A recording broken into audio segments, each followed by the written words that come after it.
L'article d'aujourd'hui s'intitule « Mettre le correcteur de son côté ».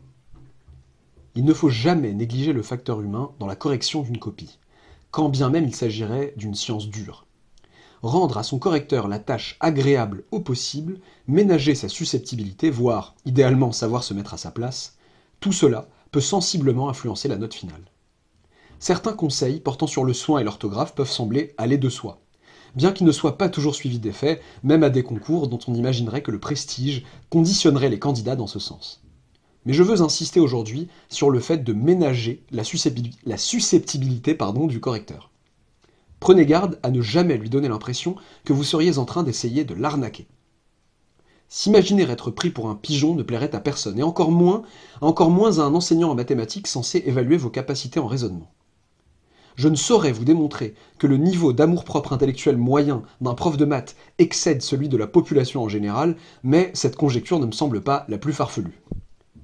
Bien entendu, un bon correcteur ne prendra pas automatiquement vos erreurs de raisonnement pour des tentatives d'entourloupe, et ne doublera pas la peine de l'erreur factuelle par le mauvais soupçon sur votre intention. Mais il est des signes qui ne trompent pas. Des calculs faux qui se corrigent comme par magie juste avant la conclusion de la question, vous faisant aboutir à ce que cette dernière vous demandait de prouver, tel un chat retombant sur ses pattes au dernier moment. Ou alors un lien logique pas du tout évident, que vous feignez de considérer comme tel, parce qu'une fois encore, il vous fait aboutir à ce que la question vous demande de prouver.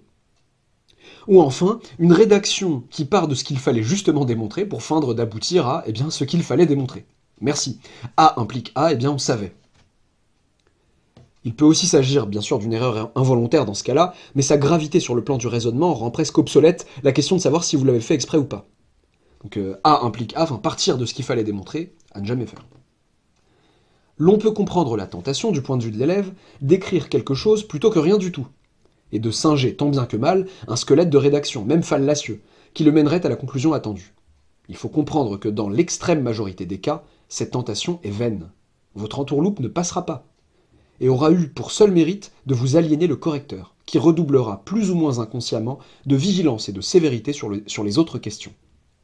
Misez, au contraire, sur l'honnêteté.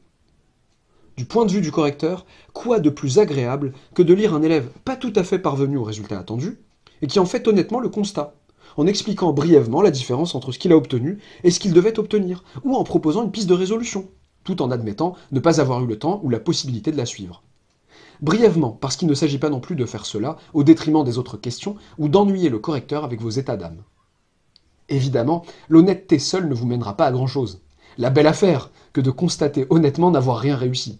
Mais, conjuguée à un certain sérieux, à une certaine efficacité, l'honnêteté pourra vous valoir la mansuétude relative de la personne jugeant votre travail, et vous avez tout à fait intérêt à ce qu'elle soit dans les meilleures dispositions pour en corriger la suite.